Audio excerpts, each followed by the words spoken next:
अस्सलामुअलैकुम वरहमतुल्लाहि वबरकातुहू। अज़ीज़ दोस्तों, साथियों, मैं मोहम्मद शहज़ाद खान आप तमाम ही का अपने चैनल एसकेडी विज़न में खैर मकदम करता हूँ। आप तमाम ही का तहे दिल से इस्तक़बाल करता हूँ। उम्मीद करता हूँ आप तमाम ही खैर आफियत से होंगे और खुश व खुर्रम ज़िंदगी गुजार रहे होंगे। जैसा कि आप दोस्तों को पता है कि थर्ड ग्रेड में जो शोरा की और नसर की और शोरा की और मुसन्निफ़ के दो अलग अलग टॉपिक दिए गए हैं। तो शोरा ऑलमोस्ट हम सारे पढ़ चुके हैं, एक दो बाकी होंगे, शायद कबीर बाकी है और साहिर लुधियान भी बाकी है। इंशाल्लाह एक दो दिन में वो भी कंप्लीट हो जाएंगे। मुसन्निफ़ की फ़हरिस्त में ऑलमोस्ट नहीं बल्कि सारे मुसन्निफ़ कंप्लीट हो चुके हैं। एक आखिरी मुसन्निफ़ बचे हैं, मुंशी प्रेमचंद। आज हम उनके बारे में पढ़ने वाले हैं। मुंशी प्रेमचंद का टॉपिक पढ़ने के बाद हमारा मुसन्निफ़ का टॉपिक पूरा कंप्लीट हो जाएगा। एक दो शोरा बचेंगे, वो भी कंप्लीट हो जाएंगे। ग्रामर ऑलमोस्ट मैं पढ़ा चुका हूँ। इस लिहाज से देखा जाए तो थर्ड ग्रेड का सिलेबस पूरा कंप्लीट हो चुका है। अब बचता है आपके मॉडल पेपर टेस्ट सीरीज़, इंशाल्लाह वो कंटिन्यू चल रही है। अगर मैंने कभी लिख दिया उसमें कि 500 स्टूडेंट प्रीमियर में लाइव नहीं आए तो नेक्स्ट पेपर नहीं आएगा। इसका मतलब ये नहीं कि पेपर नहीं आएगा, पेपर फिर भी आएगा। आपके लिए इतनी मेहनत की जा रही है तो इस बात की तवक्को रख सकता हूँ, मैं इस बात की उम्मीद आपसे कर सकता हूँ कि जितनी मेहनत मैं आपके लिए कर रहा हूँ तो आप भी उसका कुछ तो सिला दे सकते हैं। लेकिन क्या करें, एक मोमिन होने के नाते इस बात को मैं अच्छी तरह जानता हूँ, समझता हूँ कि सिला की उम्मीद कभी इंसानों से नहीं, सिर्फ खुदा ताला से रखी जाती है। बट फिर भी इंसानी फितरत की बिना पर मैं उम्मीद रखता हूँ कि आप लोग उसको कंप्लीट करें, उस टारगेट को, ताकि मुझे बात की खुशी हो और मैं उस चीज़ को और जोश व खरोश से कर पाऊँ। उस पेपर सीरीज़ को लेकर, चूँकि पेपर में आपके पास टाइम नहीं होता है, लेकिन मैं यही बताना चाहूँगा कि पेपर सीरीज़ में दो तीन बातें ऐसी है। कुछ स्टूडेंट को लगता होगा पेपर बहुत ज़्यादा आसान है। कुछ स्टूडेंट के कमेंट आए थे पेपर बहुत ज़्यादा आसान है। आसान का मतलब ये है कि उन्होंने पढ़ाई कुछ ज़्यादा ही एक्स्ट्रा लेवल पर कर रखी है, इसलिए उन्हें सब आसान लग रहा है। कुछ स्टूडेंट ऐसे हैं जिनको लगता है सर पेपर बहुत ज़्यादा टफ है, इसका मतलब उनकी पढ़ाई ढंग ढाली नहीं चल रही है, इसलिए उनको सब चीज़ें क्या लग रही है, टफ लग रही है। एक क्वेश्चन आता है सर पेपर में ज़्यादातर चीज़ें कोर्स से बाहर है, तो कोर्स से बाहर कुछ नहीं है। सभी चीज़ें कोर्स को मद्देनज़र रखते हुए ही बनाई गई है। इस बात को आप बिल्कुल ज़हन से निकाल दीजिएगा कि कोई चीज़ कोर्स से बाहर है। और एक चीज़ आती है सर क्या पढ़ें और क्या छोड़े सवाल, तो उसका जवाब यही है, 9th और 10th की जान पहचान जो बुक आती है वो आपको कंप्लीट अच्छी तरह से पढ़नी है। मेरे कंटेंट के अलावा, वीडियोस के अलावा भी अगर आप उनको पढ़ लेंगे तो आपके लिए काफ़ी वो हेल्पफुल होगा, बहुत ज़्यादा आपके लिए मुनासिब होगा। 6ठी 7वीं 8वीं क्लास की किताबों को पढ़ना मेरे हिसाब से मुनासिब नहीं है। अगर उसमें वक्त ज़ाया करते हैं तो पढ़ना चाहें तो पढ़ सकते हैं, मनाही नहीं उस चीज़ की। लेकिन फिर भी एक मशवरा देना चाहूँगा, अगर 6ठी 7वीं 8वीं में अगर आपको कुछ पढ़ना भी है तो क्या पढ़ेंगे, क्लास 6, 7, 8 की जो इंडेक्स होती है, सिर्फ इंडेक्स को याद रखना है कि कौन सा चैप्टर किसने लिखा है। एक चीज़ आप ये याद रख सकते हैं। और दूसरा ये याद रख सकते हैं कि जो 10 मुसन्निफ़ और 10 शोरा के जो नाम दिए गए हैं, जब 10 शायरों के जो नाम दिए गए हैं, क्या वो 10 मुसन्निफ़ और 10 शोरा में किसी का चैप्टर 6ठी 7वीं 8वीं में शामिल होता है कि नहीं। अगर मुंशी प्रेमचंद का चैप्टर 9th में है, 10th में, अगर देख लीजिए 6, 7, 8 में उनका कोई चैप्टर है तो वो चैप्टर पढ़ लीजिएगा। अदरवाइज़ पूरी बुक को रटना चाटना मेरे हिसाब से मुनासिब नहीं है। रहा क्लास 11th और 12th का, तो 11th 12th वाले रीड क्लियर करने के बाद आप 11th और 12th के टीचर बनने वाला नहीं है, आपको सिर्फ 8वीं तक का ही टीचर बनाया जाएगा। तो आप इस भ्रम में भी ना रहे कि आप 11th 12th की किताबों को पढ़े याद करें, मेरे हिसाब से बिल्कुल भी मुनासिब नहीं है। हाँ, अगर याद रखना भी चाहें तो 11th 12th में अगर किसी शायर का, किसी मुसन्निफ़ का हालात ज़िंदगी या उनका तारुफ अगर मिल जाए तो थोड़ा बहुत आप पढ़ सकते हैं। अदरवाइज़ आपको इन चीज़ों में उलझने की ज़रूरत नहीं है कि बिल्कुल 11th और 12th की क्लास को पढ़ने की कोई ज़रूरत नहीं है। चलिए, अब जो बातें हैं, जो गाइडेंस है, यही थी आपके लिए। समझना चाहे तो समझे, ना समझे तो कोई बात नहीं।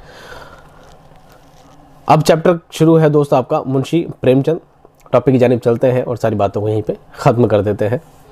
मुंशी प्रेमचंद का अगर जिक्र किया जाए तो इनको एक अफसाना निगार के हैसियत से भी जाना जाता है और एक नावल निगार के हैसियत से भी जाना जाता है। आइए इनका इंट्रो बारी बारी जानते हैं। इनको नाम को लेकर ही बहुत सारी कंट्रोवर्सीज रही है, बहुत सारी बातें रही है। असल नाम इनका रहा है धनपत राय। क्या है दोस्तों, असल नाम क्या है इनका? धनपत राय। लेकिन इनके चचा ने इनको क्या नाम दिया था? नवाब राय। क्या नाम दिया था? नवाब राय। और दया नारायण निगम ने इनको नाम दिया था प्रेमचंद। नाम भी इनके कितने हैं? 3 है। यानी जब ये पैदा हुए थे तो इनका असल नाम, इनके वालिद साहब ने क्या नाम रखा था दोस्तों? धनपत राय इनका नाम रखा था। लेकिन इनके चचा इनको लाड प्यार से क्या नवाब राय कहकर पुकारा करते थे और उसी नाम से वो आगे जाकर फेमस भी हुए थे। इब्तदा में जब तहरीरें लिखना शुरू किया था तो सबसे पहले नवाब राय के नाम से ही आप लिखा करते थे। लेकिन 1910 में दयानारायण निगम, जो कि एक रिसाले के मुदीर थे, एडिटर थे, इनके क्या थे, दोस्त थे। उन्होंने कहा कि नवाब राय से उतना फेमस नहीं होगा, तू मुंशी प्रेमचंद के नाम से फेमस होगा। तो उन्होंने उनके कहने पर, अपने दोस्त के कहने पर, अपने नाम को नवाब राय से हटाकर क्या कर लिया, प्रेमचंद कर लिया। क्या कर लिया, प्रेमचंद कर लिया।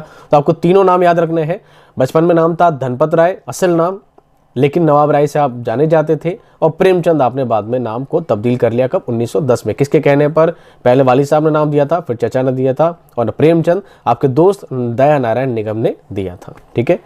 इब्तदाई ज़माने से 1910 तक नवाब राय के नाम से ही आप लिखते थे।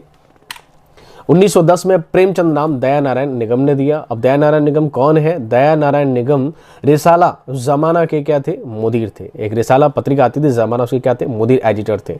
ठीक है। आगे देखिए, वालिद का नाम था मुंशी अजाइब लाल, जो कि डाक खाने में मुंशी थे, बाबू थे, क्लर्क थे। वालिदा का नाम था आनंदी देवी, और दादा का नाम था गिर सहाय लाल, और ये क्या थे, एक पटवारी थे। सभी के नाम याद रखना आपको ज़रूरी है, कहीं से भी सवाल आपका बन सकता है। पैदाइश आपकी 30 जून 1880 ईस्वी में हुई थी। कहाँ हुई थी? बनारस से कुछ दूर एक गांव लमही, पांडेपुर में हुई थी, और वफ़ात आपकी बनारस में ही 1936 में उनकी वफ़ात हो गई थी। तालीम की बात करें तो इब्तदाई तालीम उर्दू फ़ारसी मदरसे में मौलवी साहब से हासिल की। प्रेमचंद की उम्र अभी सिर्फ 8 बरस की थी कि 1888 में वालिदा का क्या हो गया, इंतकाल हो गया। 1892 में वालिद ने दूसरी शादी की।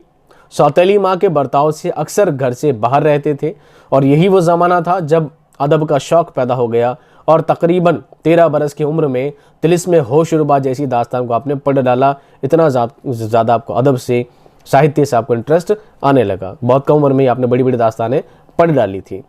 इसके अलावा जब वालिद का तबादला गोरखपुर हो गया तो वहाँ एक कुतुब फरोश से दोस्ती हो गई। Qutub फरोश book seller. 1893 में वालिद का तबादला गोरखपुर हो गया था। वहीं पर उनकी 6ठी क्लास में मिशन स्कूल में क्या हो गया, दाखिला मिल गया। कब? 1893 में। 1896 में साइंस कॉलेज बनारस से 9वीं जमात पास की। इसी दौरान उनकी शादी रामपुर ज़िला बस्ती के एक जमींदार घराने में कर दी गई। कब? 1896 में। प्रेमचंद की दूसरी शादी ज़िला फतेहपुर की बेवा शिवरानी देवी, जो कि क्या थी, बाल विधवा थी, जिसकी उम्र 13 साल थी, से 1905 में हुई थी। 1897 में वालिद की वफ़ात हो गई, जिसकी वजह से घर की जिम्मेदारी बढ़ गई। 1898 में मैट्रिक का इम्तिहान 2nd डिवीज़न से आपने पास किया। अब बात करते हैं मुलाजमत की, यानी कि आपकी नौकरी को लेकर। 1899 में बनारस के करीब चिनारगढ़ में एक स्कूल में असिस्टेंट मास्टर की हैसियत से मुलाजिम हुए, और 1900 में बहराइच के ज़िला सरकारी स्कूल में मुलाजिम बने। 1902 में तालीम की तरबियत के लिए इलाहाबाद यूनिवर्सिटी में दाखिला लिया। 1904 में इलाहाबाद में एक स्कूल में हेडमास्टर बन गए। 1905 में कानपुर के ज़िला स्कूल में मास्टर बने। आप देखें लगातार कितने सारे जॉब, कितने सारे काम को आगे आगे कंटिन्यू बदलने पड़ रहे हैं। 1909 में महोबा ज़िला हमीरपुर में मुलाजिम बन गए। यहाँ मुदर्रिस की जगह स्कूल का निज़ाम संभालने की जिम्मेदारी दे दी गई। स्कूल मैनेजमेंट का काम आपको सौंप दिया गया। कब? 1909 में। 1916 में महोबा में मुलाजमत के दौरान इंटरमीडिएट का इम्तिहान पास किया। इसके बाद उनका गोरखपुर का तबादला हो गया। गोरखपुर में क़याम के दौरान 1919 ईस्वी में उन्होंने इलाहाबाद यूनिवर्सिटी से BA की डिग्री हासिल की। कब की? 1919 में। 1920-21 में तहरीक अदम ताउन या सहयोग आंदोलन गांधी जी से जुड़ जाते हैं। गांधी जी 1920 में गोरखपुर में जलसा करते, ये उनकी तकरीर सुनकर मुतासिर होते हैं, और 1920 में मुलाजमत से इस्तीफ़ा देकर तसनीफ़ व तालीफ़ के काम में लग जाते हैं। तसनीफ़ का फ़ा छूट गया, तसनीफ़ व तालीफ़ के काम में जुड़ जाते हैं। प्रेमचंद के कुछ अहम अफसाने कौन कौन से हैं? अनमोल रतन, गिल्ली डंडा, कातिल की माँ, जेवर का डिब्बा, ईदगाह, कफन, नमक का दारोगा वगैरह। हालांकि बहुत सारे हैं, ये बहुत ज़्यादा अहम है जो बच्चों के लिए ख़ास आपने लिखे हैं। अदबी ज़िंदगी के बारे में अगर इनकी बात करते हैं तो प्रेमचंद की पहचान उर्दू अदब में एक नावल निगार और अफसाना निगार की हैसियत से होती है। प्रेमचंद उर्दू मुख्तसर अफसाने के बानी है। उर्दू में मुख्तसर अफसाना के बानी मौजिद किसको माना जाता है? मुंशी प्रेमचंद को। इन्हीं से मुख्तसर अफसाने की क्या होती है? शुरुआत होती है। उर्दू में प्रेमचंद की सबसे पहली तहरीर एक मामू का रोमान ड्रामा था जो कि शाया ना हो सका। ये सबसे पहली तहरीर है उनकी। लेकिन इसके बाद 1903 में उन्होंने अपना पहला नावल इसरार मुआबिद के नाम से लिखा। ये नावल बनारस के एक आवाज़ खल्क में 1903 से 1905 तक शाया हुआ। ये नावल अधूरा रहा था। ये नावल उन्होंने धनपत राय उर्फ नवाब राय के नाम से लिखा था, क्योंकि शुरुआत में आप नवाब राय ही लिखा करते थे। इनका दूसरा अहम नावल है हम खुरमा हम सवाब था। ये 1906 में शाया हुआ था। इसको दया नारायण निगम ने रिसाले ज़माना कानपुर से शाया किया था। इसके बाद प्रेमचंद के अफसानों की इब्तिदा हुई थी। उनका पहला अफसाना दुनिया के अनमोल रतन, दुनिया ले हो गया दोस्तों, के कर लीजिएगा, थोड़ा मिसप्रिंट हो सकता है। दुनिया के अनमोल रतन है जो कि 1904 में लिखा गया था। और 1907 में रिसाला ज़माना में दया नारायण निगम ने शाया किया था। 1908 में उनका पहला अफसानवी मजमुआ सोज़े वतन शाया हुआ। ये 5 अफसानों का मजमुआ है। दुनिया का अनमोल रतन भी इसी में क्या था? शामिल है। इस अफसानवी मजमुए में हिब्बुल वतनी, मुल्क से हमीयत और अंग्रेज़ों से बगावत की बातें मिलती हैं। इसी वजह से अंग्रेज़ हुकूमत ने इसके तमाम नुस्खे ज़ब्त किए और उनको नज़र आतिश कर दिया। किसे कर दिया? सोज़े वतन को क्या क्या अंग्रेज़ों ने जला दिया। और प्रेमचंद को पाबंद किया कि जब भी कुछ लिखें तो कलेक्टर की इजाज़त के बगैर शाया ना करें। अब जो भी आपको लिखना है बिना कलेक्टर की इजाज़त के आप आगे नहीं लिख सकते। 1910 तक उन्होंने नवाब राय के नाम से लिखा। इसके बाद उन्होंने प्रेमचंद के नाम से लिखना शुरू किया 1910 के बाद। रिसाला ज़माना दिसंबर के शुमारे में प्रेमचंद की कहानी अफसाना बड़े घर की बेटी शाया हुई। प्रेमचंद ने फ़राख और 2 हिस्सेदारों की शिरकत से बनारस में सरस्वती प्रेस 1923 में क्या किया? कायम किया था। 1923 में किशोर प्रेस लखनऊ हिंदी महानामा रिसाला माधुरी के मुदीर बने। 1930 में हंस रिसाला सरस्वती प्रेस बनारस से जारी किया था। 1931 में हफ्तवार अखबार जागरण बनारस से जारी किया। 1934 में से एक कॉलमी कंपनी के बुलावे पर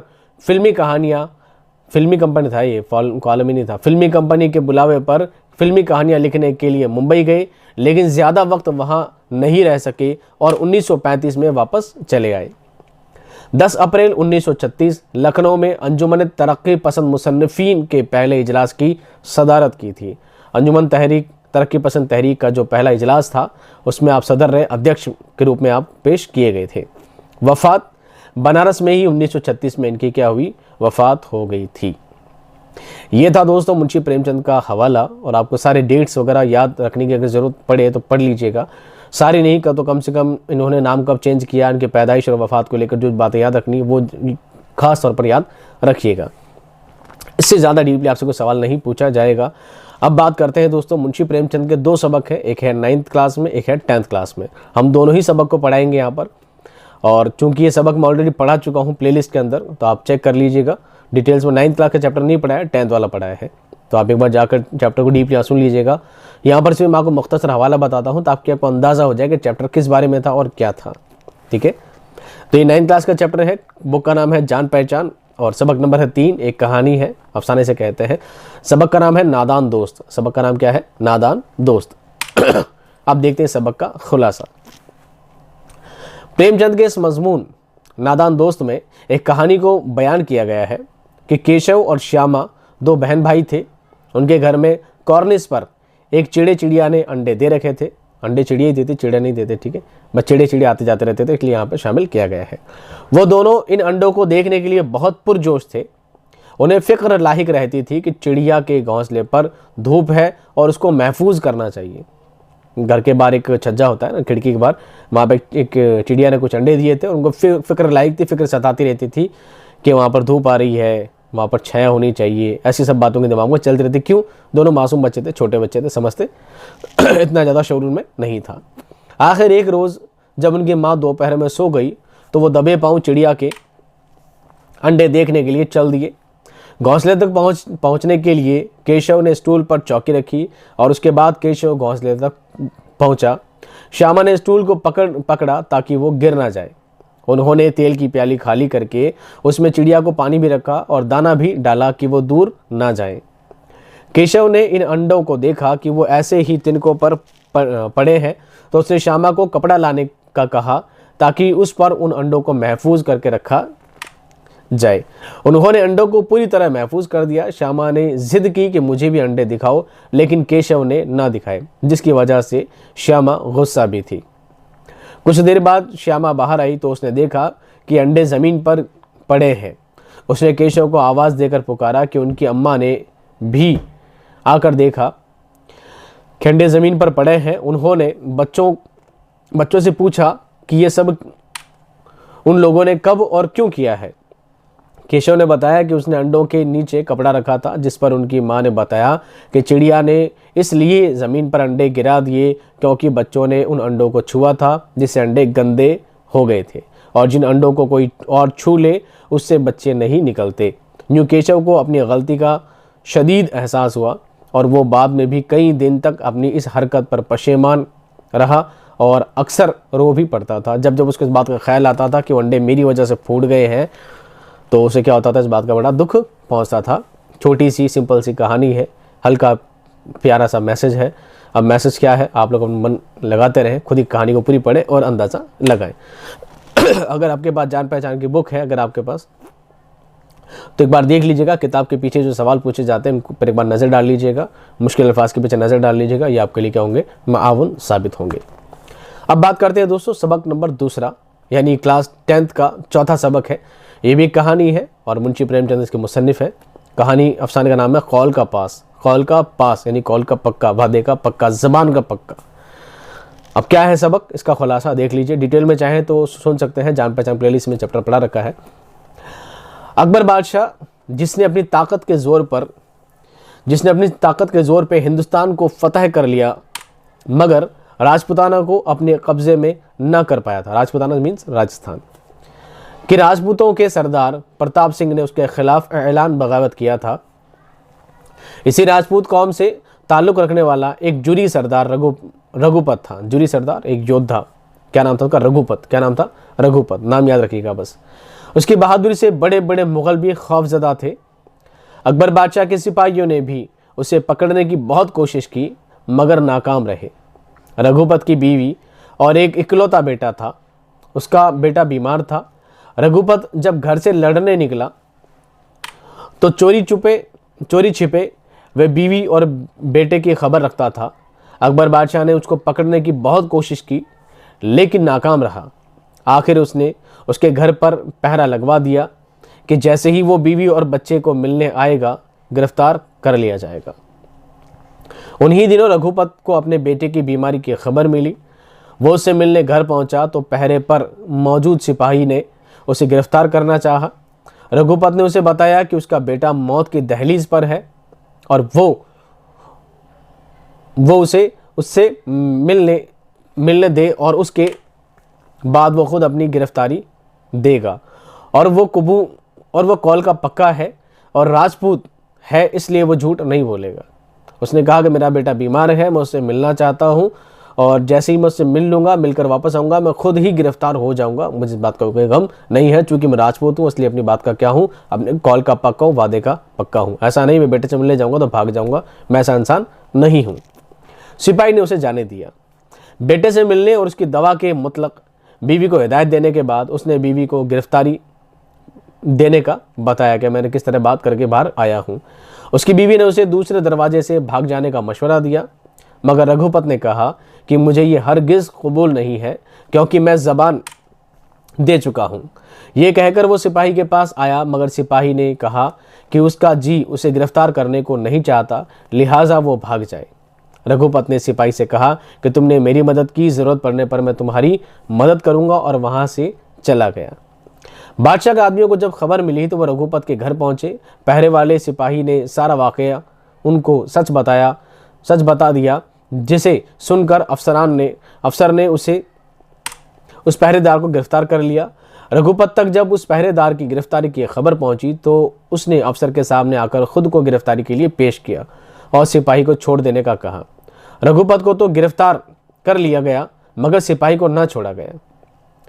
यानी कि क्या हुआ था, जब पहरेदार के पास ये लोग पहुंचे तो लोगों ने कहा, उन सिपाहियों ने कहा कि बताओ वहाँ यहाँ पर आया था, हमें खबर मिली वो यहाँ पर आया था। उसने कहा वो आया था और मैंने उसे जाने भी दिया। ये बात सुनकर सिपाही गुस्सा हो जाते हैं, उस पहरेदार को क्या कर लेते हैं, कैद कर लेते हैं, गिरफ्तार कर लेते हैं।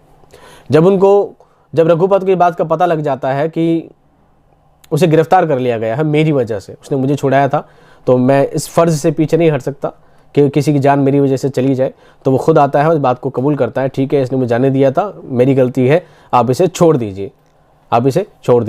तो वो पहरेदार को छोड़ते नहीं है, बल्कि रघुपत को भी क्या कर देते हैं, बंदी बना लेते हैं। अफसर ने सिपाही और रघुपत दोनों के कत्ल का हुक्म दिया। दूसरे रोज उन दोनों के हाथ पैर बांधकर कत्ल के लिए मैदान में लाया गया। किसको, रघुपत को और उसको पहरेदार को। दूर कहीं से घोड़ों की टापों की आवाज़ आई। अकबर बादशाह अपने अफसरों के साथ वहां आया था।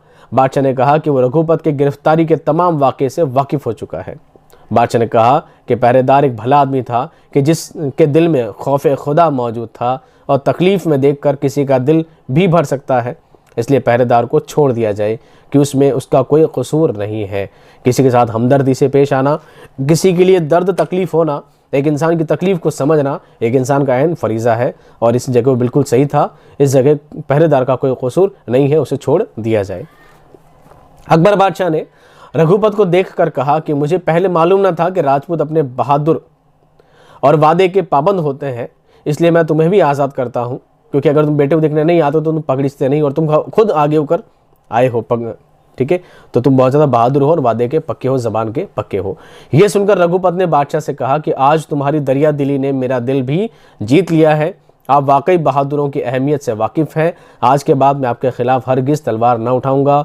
यूं मुसन्निफ ने कहानी में सच्चे वादे और सच की वक़अत को बयान किया है। सच की वक़अत, उसकी औकात, उसकी अहमियत, इन सब चीज़ों को बयान किया है कि इंसान को वादे का पक्का होना चाहिए। जो बात कहे, जो कौल कहे, उस पर हमेशा कायम रहना चाहिए।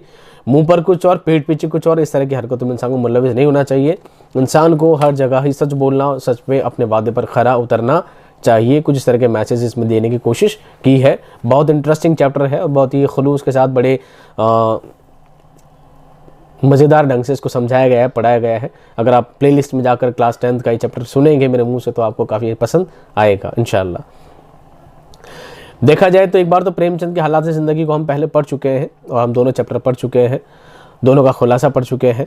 लेकिन एक बार प्रेमचंद की हालात ज़िंदगी का मुख्तसर जायज़ा भी हम पढ़ेंगे, क्योंकि इनसे सवाल बनने के इम्कान बहुत ज़्यादा रहते हैं। और प्रेमचंद से सवाल, एक दो सवाल तो आने के हमेशा इम्कान पूरे उम्मीद है कि प्रेमचंद से एक दो सवाल ज़रूर आएंगे। इसलिए हम कोई भी टॉपिक इसका छोड़ेंगे नहीं। तफसीली जायज़ा है वो भले हम बाद में पढ़ लेंगे, लेकिन एक बार मुख्तसर जायज़े पर हम नज़र डाल लें तो ज़्यादा बेहतर होगा। प्रेमचंद का असल नाम धनपत राय था। ये वही चीज़ है जो मैंने ऊपर वन लाइनर में पढ़ाया है, यहाँ पर बस एक कहानी के रूप में लिखा गया है दोहरान के लिए। किसके लिए? दोहरान के लिए। प्रेमचंद का असल नाम धनपत राय था। उनके चचा उन्हें नवाब राय कहा करते थे। उनका कलमी नाम प्रेमचंद था। वो लम्ही गांव ज़िला बनारस में 31 जुलाई 1880 को पैदा हुए। प्रेमचंद का इंतकाल 18 अक्टूबर 1936 में हुआ। उनके वालिद अजाइब लाल डाकखाने में क्लर्क थे। जब प्रेमचंद की उम्र सिर्फ 8 साल की ही थी तो उनकी वालिदा का इंतकाल हो गया था। उनके वालिद ने दूसरी शादी कर ली। प्रेमचंद की इब्तदाई तालीम लाइलपुर गांव में एक मौलवी साहब के पास हुई। वहां उन्होंने उर्दू और फ़ारसी की तालीम हासिल की। उन्होंने 1898 में मैट्रिक का इम्तिहान पास किया और एक साल बाद ही चिनार कस्बा ज़िला मिर्ज़ापुर में मिशन स्कूल में असिस्टेंट मास्टर की नौकरी कर ली। उसके बाद उन्होंने 1900 में बहराइच के सरकारी स्कूल में नौकरी की। वो जून 1909 में तरक्की पाकर स्कूल के डिप्टी इंस्पेक्टर बन गए। क्या कहते हैं ना, स्कूल को चेक करना था, इंस्पेक्शन वाले। प्रेमचंद की अदबी ज़िंदगी का आगाज़। प्रेमचंद की अदबी ज़िंदगी का आगाज़ 1901 से हुआ। उन्होंने मामून का रोमान नाम से एक नॉवेल लिखा। उन्होंने 1923 में बनारस में एक सरस्वती प्रेस कायम किया। इसी प्रेस से उन्होंने एक मशहूर रिसाला हंस मार्च 1930 में जारी किया।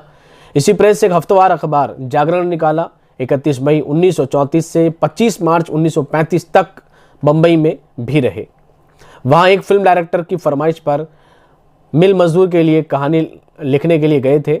उन्होंने 10 अप्रैल 1936 में लखनऊ में अंजुमन तरक्की पसंद मुसन्निफीन के पहले इजलास की सदारत भी की थी। प्रेमचंद के कुल 14 अफसानवी मजमूए शाया हो चुके हैं। उनका पहला अफसाना दुनिया के अनमोल रतन के नाम से 1907 में शाया हुआ। प्रेमचंद का पहला अफसानवी मजमूआ सोज़े वतन के नाम से 1908 में शाया हुआ। उनके अफसानवी मजमूए फिरदौस ख्याल में कुल 12 अफसाने शामिल हैं जो 1928 में शाया हुए।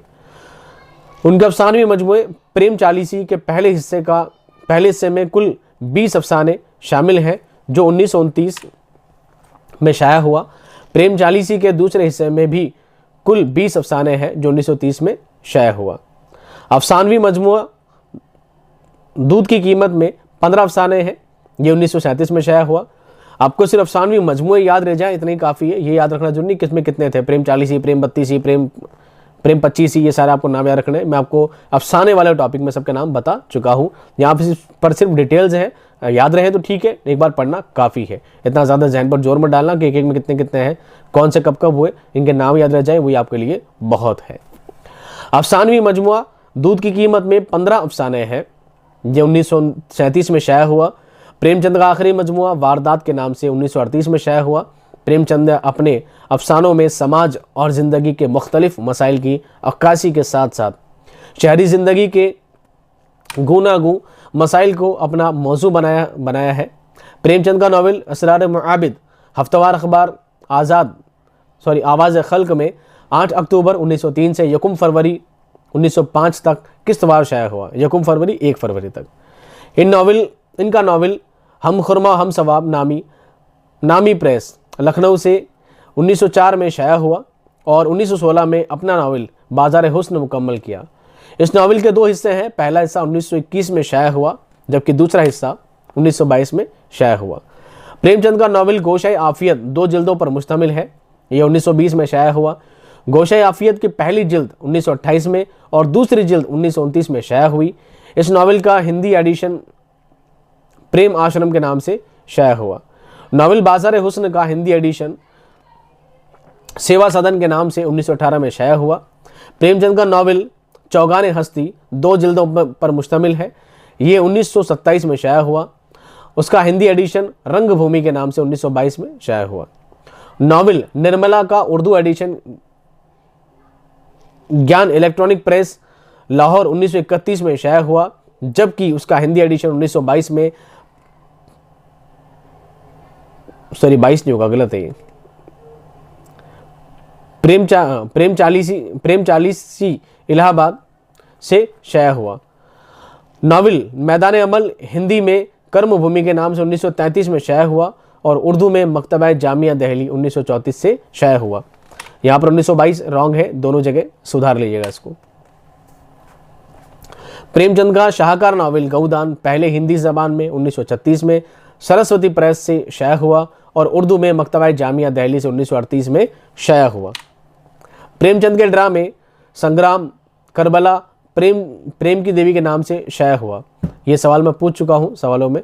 प्रेमचंद का एक ड्रामा भी है, कौन सा है, करबला के नाम से। प्रेमचंद की अदबी ज़िंदगी 4 दहाइयों को मुहित है। ये अहद सियासी और समाजी इंतशार और इज़्तिराब का है। उन्होंने देहाती और शहरी ज़िंदगी के मुख्तलिफ मसाइल को अपने अफसाने और नावल का मौजू बनाया है। मसलन दही और शहरी ज़िंदगी के मसाइल, दही यानी देहाती ग्रामीण जीवन, दही और शहरी ज़िंदगी के मसाइल समस्याओं को छुआछूत, जद्दोजहद आज़ादी, हुब्बुल वतनी, ज़मींदारों, साहूकारों और सेठों के ज़रिए किए जाने वाले इस्तेहसाल यानी अत्याचार, किसान और मज़दूरों के मसाइल,